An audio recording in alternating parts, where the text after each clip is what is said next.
My name is Olivia Thorne. I'm 29 years old, a staff sergeant in the British Army.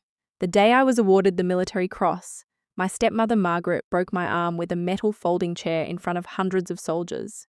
But the real fracture wasn't physical. It was when I discovered she and my family had spent years selling military secrets to enemies. The names she hissed as I bled would set in motion the destruction of everyone who claimed to love me. Before we get started, I'd love to know where you're watching from and what time it is where you are. Drop it in the comments, and let's dive in. The weight of the parade dress uniform pressed against my shoulders as I stood on stage at Catterick Garrison. The green Barathea wool was immaculate, precise, heavy with history. Pinned just above my left pocket was the military cross, a small ornate silver cross on a purple ribbon. The medal felt heavier than my rifle, heavier than the shrapnel I'd carried home from Helmand Province. Applause rolled through the auditorium like a wave. Officers, soldiers, families. This was the moment they talk about in basic training. Validation. Honor. Everything was supposed to be worth it. Except sitting in the third row was my family. Margaret, my stepmother, tilted her head toward my half-brother Oliver, both of them smirking. My father Charles stared at his shoes, practicing the art of absence he'd perfected over decades. Not one of them was looking at a soldier being recognized. They were counting the minutes until the buffet. General Thomas Blackwood, the 3-star legend who pinned the medal on my chest, took an unsteady step as I stepped down. Training kicked in. I reached for his elbow to steady him. "Easy there, General." The simple gesture of respect became unforgivable. A sharp hiss cut through the fading applause. Margaret's voice, dripping with familiar poison. "Putting on a show again." She rose from her seat, that fake church lady smile melting away, replaced by raw envy. She moved down the aisle with Predator's purpose, her cheap perfume arriving a second before she did. I watched her snatch a metal folding chair, raise it high with no hesitation. Time warped. I threw my left arm up to shield my head. The impact was a white-hot explosion. The sound wasn't a movie crack, it was a dense, fibrous snap. The sound of my own radius and ulna giving way. It silenced the entire room. 200 people gasped in unison as I crumpled to the floor. Through the haze of pain, I heard laughter. Sharp, cruel. Oliver's voice glowing with satisfaction as he watched his sister writhing. My father didn't move. He didn't cry out. He sat perfectly still, statue-like, his empty eyes meeting mine for a fraction of a second before darting away. His silence was endorsement. His silence told me I deserved this. Then a shadow fell over me. Strong hands gripped my good arm. General Blackwood pulled me carefully to my feet, his face a mask of controlled fury. He didn't say a word to them. He just looked toward the back of the hall and nodded. 2 military police officers immediately understood. They began to move. The base medical center was sterile and harsh. A young medic carefully cut away the sleeve of my dress uniform. My eyes drifted to the jacket, draped over a nearby chair, the military cross pinned to the dark green wool, a tiny dark smear on the purple ribbon. A speck of my own blood, that stain sent my mind backward, not to the dust of Helmand Province, but to a sunlit bedroom in Manchester, and the day my spirit was broken long before my bone ever was. When I was 17, my bedroom was my sanctuary. A long wooden shelf built by my grandfather held my entire identity, dozens of track and field medals, the 100-meter dash, 200-meter relay trophies, each one representing hundreds of hours of sweat and burning lungs. That shelf was the only place I felt seen. I came home from practice one Tuesday. The shelf was empty. Dust outlines were all that remained. Margaret was in the living room, painting her nails a violent pink. She didn't look up when I walked in. My trophies. They're gone. "Oh, that," she said, utterly dismissive. "I was tidying up. All that cheap scrap metal was taking up space. Oliver needed room for his gaming equipment." The words hit harder than any fist could. She didn't just clean my room. She erased my history. I found them later in the green trash bin out by the curb, tossed with coffee grounds and pizza boxes. The proud winged figure on top of my state finals trophy was bent sideways, its golden plating scraped and smeared with grime. That was the day I learned the family rule. My accomplishments were disposable. The rule was reinforced when my first army paycheck hit my bank account after basic training at RAF Cranwell. It wasn't much, but to me it felt like a fortune. I called home excited to share the news. My father answered with a fake, tearful tremor. He'd had a bad run at the poker table. He owed serious money. Linda got on the line, sweet concern in her voice. mentioning how the refrigerator was on its last legs. The dream of the leather boots I'd been wanting dissolved into their demands. I wired them nearly the entire amount, leaving myself just enough for toothpaste and soap. 2 days later, a message from Oliver appeared on my phone. Send more next time. This isn't enough for the new trainers I want. No hello, no thank you, just a demand. I wasn't a daughter or sister. I was an ATM. My father's resentment ran deeper than money. Charles had dreamed of going to Sandhurst his whole life, but his grades and attitude slammed that door shut. My success in the institution he revered was a personal insult, a constant walking reminder of his own failure. He'd get a few beers in him on my visits home, and the bitterness would spill out. The army's different now, he'd slur, staring at the TV, never at me. They take women. It wasn't like that in my day. He could never look me in the eye when I was in uniform. For 2 years after advanced training, the calls for help became routine. To keep up with their endless cycle of debts and desires, I took a second job. My weekends belonged to the King's Arms pub, a dive bar that smelled of stale beer and desperation. 2 a.m. Saturday and Sunday nights, I'd spend an hour on my hands and knees mopping sticky spills and vomit from soldiers who couldn't handle their liquor. By 3 a.m., I'd get back to the barracks, clothes reeking of cheap whiskey. The alarm would go off at 5 a.m. for Monday morning PT. I lived in permanent bone-deep fatigue, my body running on fumes and willpower. All to wire money to Manchester, always followed by complaints that it wasn't quite enough. The breaking point came in the dust and heat of Helmand Province, Afghanistan. Our patrol had been ambushed, a terrifying firefight that ended with all of us making it back except Corporal Thomas Wright. He was gone. Back at the forward operating base, I was sitting in a concrete bunker, my rifle across my lap, hands still shaking, processing that a boy I'd shared a joke with that morning was never coming home. My satellite phone buzzed. Oliver, for a foolish second, I thought maybe he'd heard something and was calling to check on me. "Hey, Olivia," he said, annoyingly cheerful. "You're not going to believe this place. The skiing in the Lake District is insane." I sat there stunned into silence, the sand of Afghanistan clinging to my uniform. "The resort is okay," he continued, completely oblivious. "For the price you paid, I was kind of hoping for something a little more high-end." The thread count on these sheets is probably criminal. He was complaining about luxury I'd earned in a place where people were actively trying to kill me. He didn't ask if I was okay. He didn't ask if I was safe. In that moment, listening to his petty complaints while surrounded by very real death, something inside me died. After that, I continued to send money. But it was no longer an act of love or duty. It was a tax. A fee I paid to keep them out of my life as much as possible. I'd saved up for months to buy a used Rover Land Rover, a beautiful beaten-up truck I'd dreamed of owning since I was 16. The day I was going to buy it, Margaret called, crying about a leak in the roof. The truck fund became the roof fund. A week later, she posted a Facebook album titled Our New Garden Oasis, showcasing a brand new top-of-the-line wicker patio set with plush cushions. There was no new roof. My best friend Emma got married in Edinburgh. I was supposed to be her maid of honor. 2 weeks before the wedding, Oliver called in panic. He'd maxed out his credit cards and was getting threatening letters. If I didn't help him, his life would be ruined. I looked at my bank account. I could afford the plane ticket to Edinburgh, or I could pay his debt. I couldn't do both. I watched Emma get married on a grainy video call, making up an excuse about being unable to get leave. I sent the money to Oliver. He never mentioned it again. Every sacrifice was swallowed by a void of entitlement. Every piece of my life I gave them was simply consumed without a word of thanks. General Blackwood watched the grim-faced MPs take Charles, Margaret, and Oliver by the arms and escort them firmly toward the auditorium exit. Only when they were out of sight did he turn his attention to me.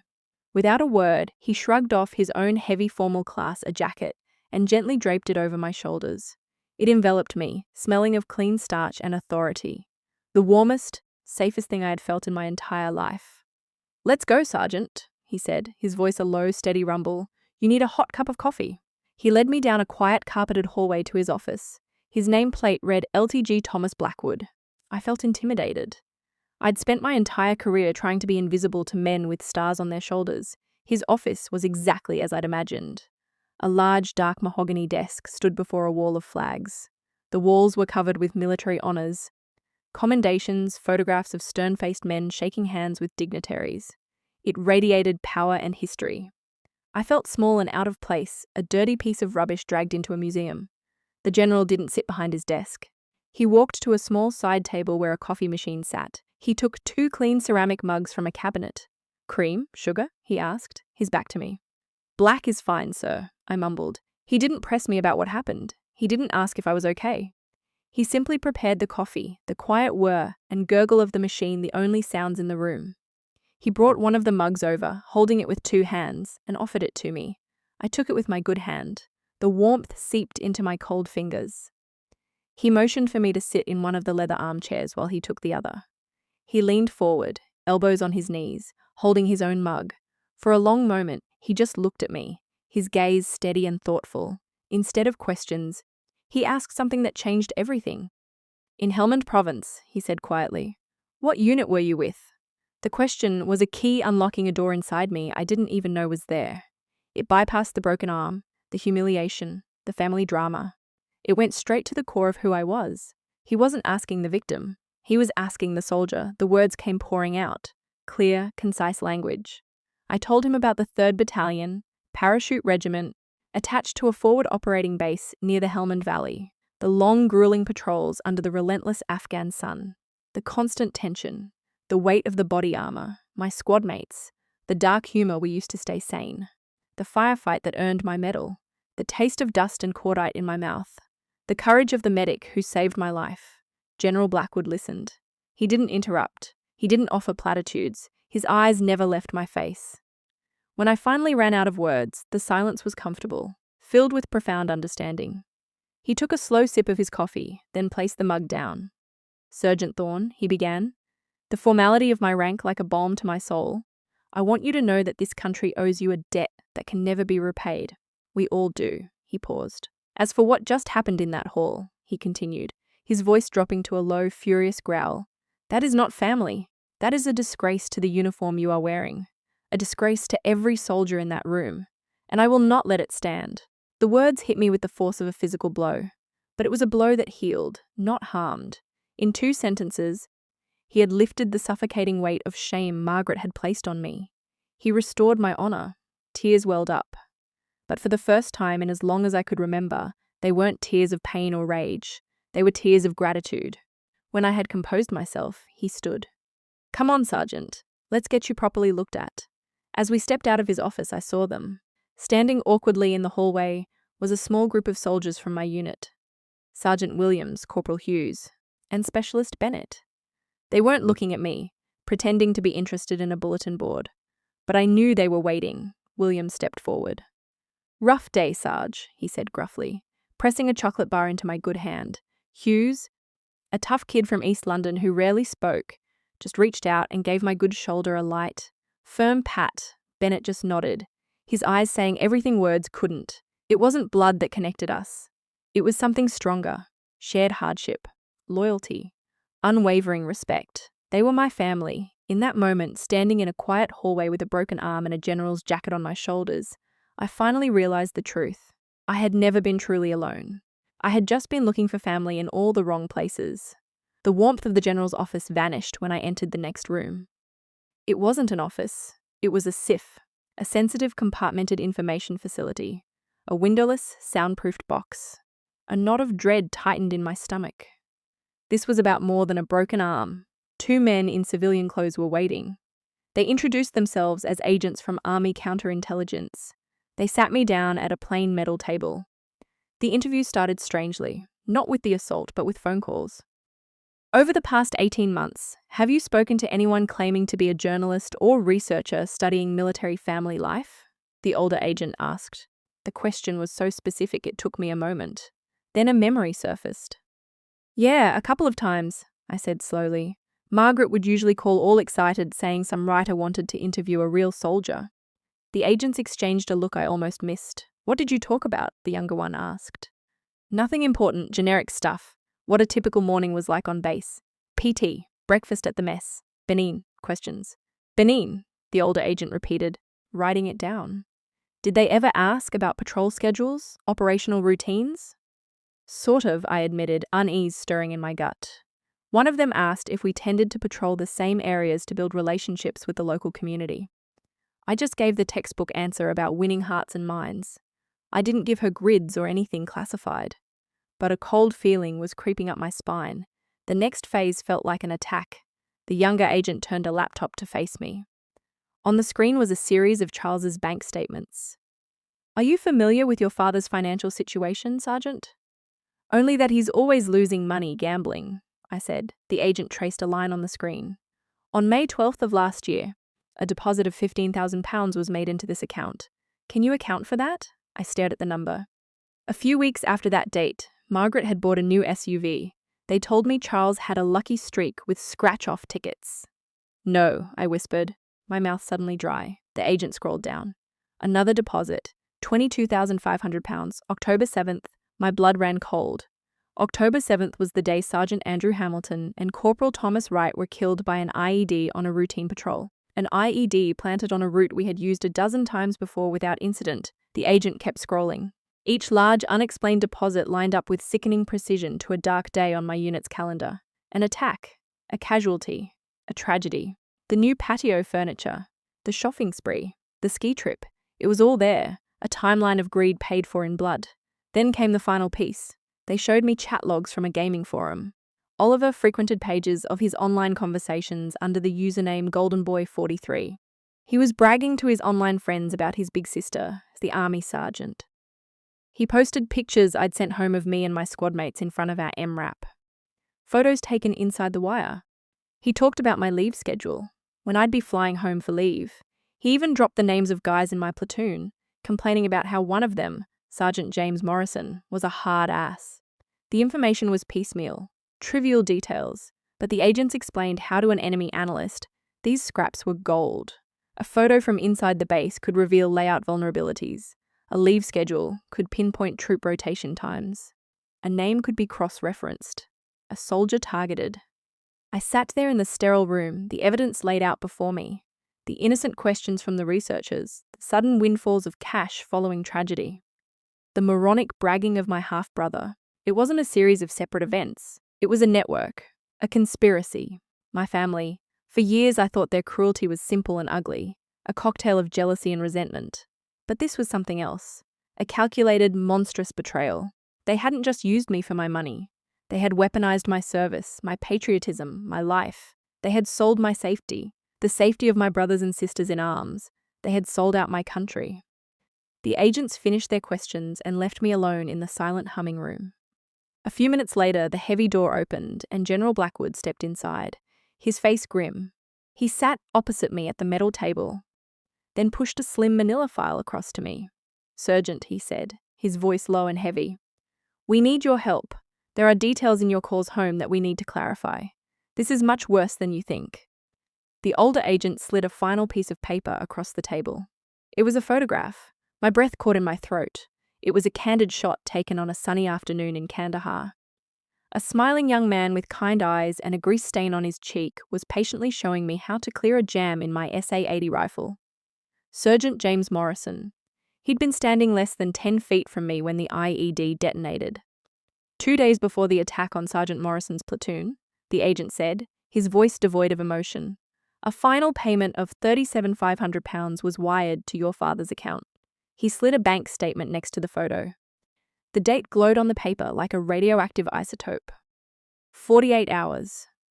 "We have reason to believe that information regarding the patrol route, a route your unit had used multiple times and considered safe, was passed along by one of your family members." Staring at Morrison's smiling face, the full monstrous weight of their betrayal crashed down on me. Before this moment, the pain had been personal.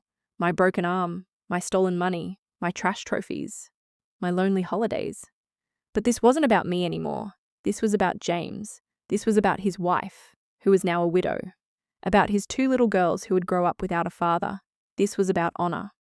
This was about a line that had been crossed from which there was no return.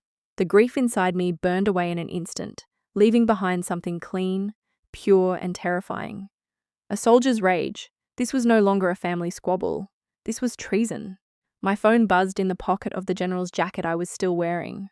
I pulled it out. The caller ID read Margaret. A wave of pure, undiluted disgust washed over me. I looked at the agents, then at General Blackwood. He simply nodded. I answered the call and put it on speaker. Oliva, honey, thank God. Margaret's voice was a high-pitched, syrupy performance of manufactured panic. Baby, where are you? These awful military police are harassing us. They've taken our phones. You need to come down here and tell them this is all just a big misunderstanding. A misunderstanding? I stared at Morrison's picture. I looked at the date on the bank statement. You know, I love you, Oliva. She could. Her voice dripping with the fake affection she always used when she wanted something. We're family. You just need to clear this all up. The words, I love you, from the mouth of the woman who had broken my arm. The woman whose greed had put James Morrison in the ground. A switch flipped inside me. My voice when it came out was terrifyingly calm. The voice of a soldier in the moments before a fight when all emotion is stripped away, leaving only cold, lethal focus. You are not my mother, I said, each word a perfectly formed shard of ice. And this is not a misunderstanding. This was a choice, and you chose. I ended the call before she could utter another lie. That night, I stood in front of the small, polished metal mirror in my barracks, my arm a heavy, throbbing weight in its cast. I looked at my reflection. My face was pale, exhausted, bruised from the inside out, but my eyes were different. The familiar look of weary resignation was gone. In its place, a fire was burning. I leaned in closer, my forehead almost touching the cool metal. I made a vow to the tired, scarred woman looking back at me. Never again, I whispered. You will not be silent anymore. For James, for Hamilton and Wright, for every soldier whose life they put at risk. For you, never again. The next morning, I woke before my alarm. The rage was gone. The disgust was gone. All that remained was a single clear purpose. I put on a fresh uniform, my movements precise and efficient. I walked to General Blackwood's office. His aide showed me in immediately. I walked to the center of the room and came to the position of attention. My good arm straight at my side. My face was a mask of pure military focus. General, sir, I said, and my voice was like steel. I've been their victim for 29 years. I want to be the witness that puts them away. A slow, grim smile touched the corners of his mouth. He looked at me, not with the pity he'd shown me yesterday, but with the deep, unwavering respect of a commander looking at one of his own. Welcome back, Sergeant. The general led me from his office to the base's tactical operations center. It was a cavernous, dimly lit room where the air hummed with the quiet energy of serious business. One wall was a mosaic of glowing screens displaying maps, data streams, and encrypted communications. This was the nerve center of the base. This was a war room. General Blackwood stood beside a large, central briefing table. He, the two counterintelligence agents, and a stern-looking woman in a JAG uniform were waiting for me. Sergeant Thorne, the general began, welcome to the planning phase. You have the full and undivided attention of this command. He laid out the strategy, and it was audacious and brilliant. They weren't going to quietly arrest my family and let the case disappear into the labyrinth of the military justice system. That would be too easy, too private. Justice, he explained, needed to be as public as the crime. They tried to strip you of your honor in front of your peers, Sergeant, he said, his eyes locking onto mine. It is only fitting that they lose theirs in the exact same place, in front of the exact same audience. We are going to reconvene the awards ceremony. We are going to turn the scene of your humiliation into the stage for their destruction. For the next hour, they walked me through their case. It wasn't a thin file of suspicions. It was a mountain of irrefutable proof. A counterintelligence agent handed me a thick, heavy binder. Inside was all of it. Transcripts of audio recordings of Margaret speaking on the phone with her foreign handler. Her voice shifting from the sweet church lady tone she used with me to a greedy, conspiratorial whisper as she negotiated prices for information. Drint-tinted emails Charles had sent from a computer at Manchester Central Library. Coded language complaining about the cost of repairs for his old fishing boat. They had used a sworn statement from one of Oliver's local friends, a terrified young man who admitted Oliver had offered him money for details about his brother's deployment schedule. The evidence was an ironclad cage. My testimony, my pain, was no longer just a story. It was the key that locked the door. For the first time, the ground firmed up beneath my feet. This wasn't just about my feelings anymore. This was about facts. Hard, cold, undeniable facts. Next came the preparation. A JAG officer, a sharp major named Sarah Coleman, sat with me for hours. Her job was to turn my 29 years of chaotic, emotional pain into a clear, concise, and powerful testimony. We are not telling a sad story, Sergeant, she told me, her voice firm but not unkind. "We are presenting evidence. You are the primary witness. Your testimony must be factual, precise, and unshakable." We rehearsed it again and again. Each repetition stripped away the tremor in my voice, the lump in my throat. I was no longer speaking as a wounded daughter. I was speaking as Staff Sergeant Olivia Thorne, delivering a clear, factual, damning report on a lifetime of abuse. The pain was still there, but it was no longer in control. I had taken the shrapnel they had embedded in my soul and was forging it into a weapon. The final piece of the plan was the bait. Their arrogance was their primary vulnerability, General Blackwood had said. They believed they had won. We would use that. An officer from his staff placed a call to Margaret. I listened to the recording afterward. The officer explained that the Army had concluded the incident was a private family matter and all charges were being dropped. Furthermore, I had expressed deep regret and wanted to make a public apology to them at the reconvened ceremony. A full family reconciliation. Margaret's reaction was exactly what we'd predicted. She was smug, triumphant, and condescendingly gracious.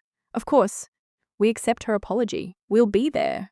I knew them so well. The idea of me, the defiant one, finally being brought to heel and forced to apologize publicly would be an irresistible drug. That evening, an official announcement was posted on the base's digital bulletin boards. Attendance at the reconvened ceremony was mandatory for all available personnel and their families. The general would be making a formal address of critical importance. The trap was set. The auditorium was filled to capacity. Every soldier not on essential duty was there, their families beside them. I stood on the edge of the stage, my arm in a clean white cast, my dress uniform crisp and immaculate. I watched them enter. The Thorne family walked in with an air of insufferable triumph. Margaret led the way, a vision in a pastel pink suit, her head held high. She paused to smile and wave at an acquaintance. Charles trailed behind her, a relieved smirk on his face. Oliver swaggered in, looking around as if he owned the place. They took their seats in the front row, reserved especially for them, and sat back, waiting for the show. They were here for their pound of flesh. They were here to watch me, the rebellious daughter, publicly apologize and beg for their forgiveness. Their arrogance was a physical thing, a sickeningly sweet perfume filling the air around them. I met Margaret's gaze across the room. She gave me a small triumphant smile. I didn't flinch, I didn't look away. For the first time I felt nothing. Not fear, not anger. Just a cold, distant pity for the pathetic, hollow creature she was. General Blackwood strode to the podium. The room fell utterly silent. He adjusted the microphone, his movements calm and deliberate. His gaze swept across every soldier, every spouse, every child. Then his eyes settled on the front row. "Thank you all for being here," he began, his voice a powerful baritone. "We are gathered today to finish the business that was so violently interrupted 2 days ago. We are here to talk about honor. We are here to talk about sacrifice, and we are here to talk about betrayal." The mood in the room shifted. 2 days ago, in this very hall, we witnessed a cowardly and disgraceful act of assault against a decorated British soldier. But I am here today to tell you that what you saw was merely the tip of a treacherous iceberg, a deep and disgusting rot of treason. A collective gasp rippled through the audience. On the massive screen behind the general, an image flashed to life. A bank statement. Charles's name was clearly visible at the top, along with a highlighted deposit for £15,000. My father's face went slack, the colour draining from it. Margaret's smile froze, then vanished. The show had begun. One by one, the general laid out the case. Each piece of evidence a hammer blow against their lies. "This is the greed," he declared, as the next slide showed another deposit, £22,500. The next click brought up a sound file. Margaret's voice filled the auditorium, captured from a wiretap.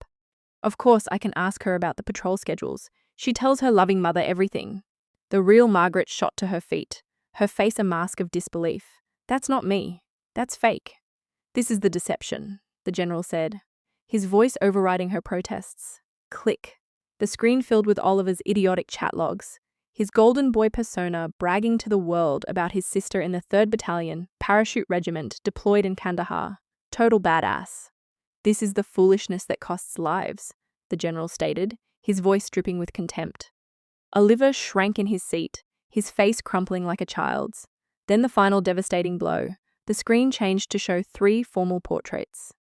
3 soldiers in their dress uniforms. Sergeant James Morrison, Sergeant Andrew Hamilton, Corporal Thomas Wright. And this, the general's voice dropped to a low, guttural roar that shook the very foundation of the hall, is the price. These soldiers did not die at the hands of a foreign enemy. They died because of the craven, bottomless greed of traitors who sit among us right now. Every single head in the room, hundreds of pairs of eyes, swiveled to stare at my family. The looks were no longer curious. They were filled with burning, unified hatred. That's when the dam broke. It's a lie. It's a setup, Margaret began to scream, her voice a shrill, hysterical shriek. She's framing us. Charles tried to speak, but only incoherent, panicked stammers came out. Oliver was openly sobbing, fat tears rolling down his cheeks, chanting, I didn't know. I didn't know. But it was too late. Their judgment had come, not from the general, but from their peers. From the back of the auditorium, a woman in a simple black dress rose to her feet, Catherine Morrison, James's widow. Her face was pale, her eyes blazing with a grief so profound it was terrifying. Murderers, she screamed, her voice cracking with pain and rage. You killed my husband. You killed him. Her cry shattered the last semblance of order. The side doors burst open. A dozen MPs marched in with grim, practiced efficiency. They formed a cordon, cutting off the front row from the rest of the enraged crowd. 2 MPs moved toward Margaret as she tried to pull away, stumbling backward. Her heel caught on the leg of a chair. She went down hard. There was a soft snap. The cheap fake pearl necklace she always wore, her pathetic symbol of class, broke apart. The plastic beads scattered across the polished stage floor, rolling and skittering in every direction like 100 tiny white lies. I stood there watching it all. I watched them cuff my shrieking stepmother, my babbling father, and my whimpering brother. I watched them being led away, past the glares of the soldiers they had betrayed, past the raw grief of the widow they had created. I watched the dynasty of my abusers, my personal reign of terror end, not with a bang, but with the pathetic clatter of fake pearls on a cold, hard floor. The military tribunal was swift and decisive. The mountain of evidence was so overwhelming that conviction was a foregone conclusion. Margaret, Charles, and Oliver Thorne were all found guilty of conspiracy, espionage, and treason. The judge handed down sentences that ensured they would spend the majority of their remaining lives behind bars. The Thorne name, once a source of phony middle-class pride in Manchester, became a synonym for traitor. But I knew deep in my soul that my real justice, my true healing, wasn't going to be found in a courtroom.